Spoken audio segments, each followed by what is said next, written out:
Hi ಎಲ್ಲರಿಗೂ, ಹೇಗಿದ್ದೀರಾ? ಎಲ್ಲ ಚೆನ್ನಾಗಿದ್ದೀರಾ ಅನ್ಕೋತೀನಿ. ನಾನಿವತ್ತು ಬೆಳಗಿನ ಬ್ರೇಕ್ಫಾಸ್ಟ್ಗೆ ರುಚಿಯಾದ ಹಾಗೆ ಆರೋಗ್ಯಕರವಾದ ರಾಗಿ ರೊಟ್ಟಿಯನ್ನು ಹೇಗೆ ಮಾಡೋದಂತ ಹೇಳಿಕೊಡ್ತೇನೆ, ನೋಡುವ ಬನ್ನಿ. ನಾನಿಲ್ಲಿ ಒಂದು ಮಿಕ್ಸಿಂಗ್ ಬೌಲ್ಗೆ 400 ಗ್ರಾಮ್ನಷ್ಟು ರಾಗಿ ಹಿಟ್ಟನ್ನು ಹಾಕ್ಕೊಳ್ತಾ ಇದ್ದೇನೆ. ಹಾಗೆ 3 ಈರುಳ್ಳಿನ ಚಿಕ್ಕದಾಗಿ ಕಟ್ ಮಾಡಿ ಹಾಕ್ತಾ ಇದ್ದೇನೆ.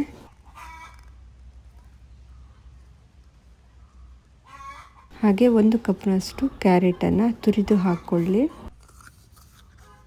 ಹಾಗೆ 1 ಕಪ್ನಷ್ಟು ಕಾಯಿ ತುರಿ, ಸ್ವಲ್ಪ ಕೊತ್ತಂಬರಿ ಸೊಪ್ಪು, ಸ್ವಲ್ಪ ಹಸಿಮೆಣಸು.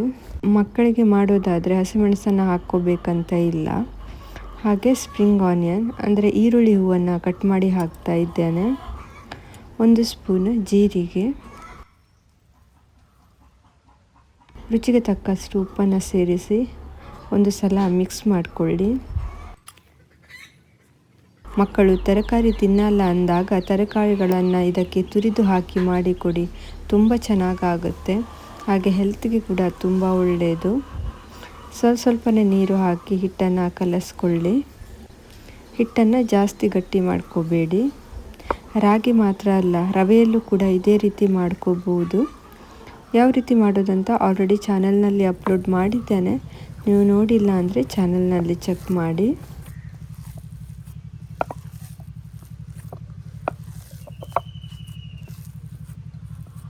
ಮಿಕ್ಸ್ ಮಾಡಿ ಆಗಿದೆ. 5 ನಿಮಿಷ ಬಿಟ್ಟು ರೊಟ್ಟಿಯನ್ನು ತಟ್ಟುವ.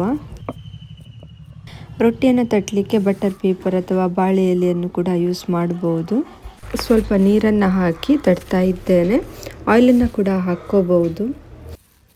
ಎಷ್ಟು ದೊಡ್ಡ ರೊಟ್ಟಿ ಬೇಕು ನೋಡಿ, ಹಿಟ್ಟನ್ನು ತಗೊಂಡು ಉಂಡೆ ಮಾಡಿ ತಟ್ಕೊಳ್ಳಿ.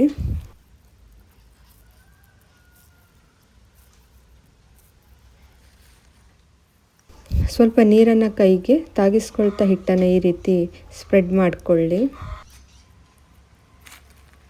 ಯಾವಾಗಲೂ ಅಲ್ಲದಿದ್ದರೂ ಕೆಲವೊಮ್ಮೆ ಈ ರೀತಿ ಬ್ರೇಕ್ಫಾಸ್ಟ್ಗೆ ಮಾಡಿ ತಿನ್ನಿ, ತುಂಬ ಚೆನ್ನಾಗಾಗುತ್ತೆ.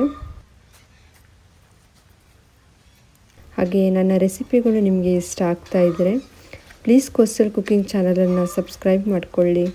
ಇನ್ಸ್ಟಾಗ್ರಾಮ್, ಫೇಸ್ಬುಕ್ ಪೇಜ್ನಲ್ಲೂ ಕೂಡ ಫಾಲೋ ಮಾಡಿ, ಸಪೋರ್ಟ್ ಮಾಡಿ.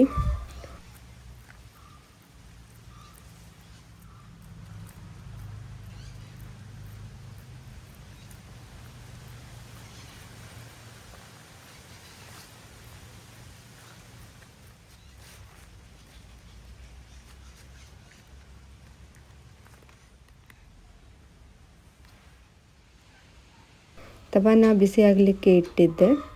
ಸ್ವಲ್ಪ ಆಯಿಲನ್ನು ಹಚ್ತಾ ಇದ್ದೇನೆ. ರೊಟ್ಟಿಯನ್ನು ಈ ರೀತಿ ಹಾಕ್ಕೊಳ್ಳಿ. 2 ರಿಂದ 3 ನಿಮಿಷ ಬೇಕಾಗುತ್ತೆ ಬೇಯಲಿಕ್ಕೆ. ಮೇಲೆ ಸ್ವಲ್ಪ ತುಪ್ಪ ಅಥವಾ ಬೆಣ್ಣೆ ಅಥವಾ ನಾರ್ಮಲ್ ಆಯಿಲನ್ನು ಕೂಡ ಹಾಕ್ಕೋಬೋದು. ಟರ್ನ್ ಮಾಡಿ 2 ಸೈಡ್ ಫ್ರೈ ಮಾಡಿಕೊಳ್ಳಿ.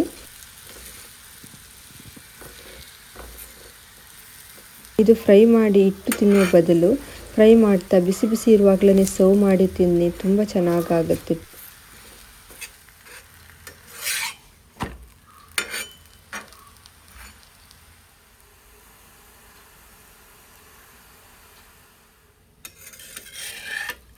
ಟೇಸ್ಟ್ ಮಾಡಿ ನೋಡೋಣ. ಇದನ್ನು ಹಾಗೇ ತಿನ್ಬೋದು ಅಥವಾ ಖಾರ ಚಟ್ನಿ ಜೊತೆ ಕೂಡ ತಿನ್ನಲಿಕ್ಕೆ ಸೂಪರ್ ಆಗುತ್ತೆ. ಖಂಡಿತ ನೀವು ಸಹ ಈ ರೆಸಿಪಿನ ಟ್ರೈ ಮಾಡ್ತೀರಾ ಅಂದ್ಕೋತೀನಿ. ಇದು ಇವತ್ತಿನ ರೆಸಿಪಿ ನಿಮಗೆ ಇಷ್ಟ ಆಗಿದೆ ಅಂದ್ಕೋತೀನಿ. ಇಷ್ಟ ಆದರೆ ಪ್ಲೀಸ್ ಒಂದು ಲೈಕ್ ಮಾಡಿ, ನಿಮ್ಮ ಫ್ಯಾಮಿಲಿ ಫ್ರೆಂಡ್ಸ್ಗೆಲ್ಲ ಶೇರ್ ಮಾಡಿ. ಹಾಗೆ ಸಬ್ಸ್ಕ್ರೈಬ್ ಮಾಡೋದನ್ನು ಮರಿಬೇಡಿ. ಮತ್ತೆ ಸಿಗ್ತೀನಿ ಒಂದು ಹೊಸ ರೆಸಿಪಿಯೊಂದಿಗೆ. ಅಲ್ಲಿ ತನಕ ಬಾಯ್.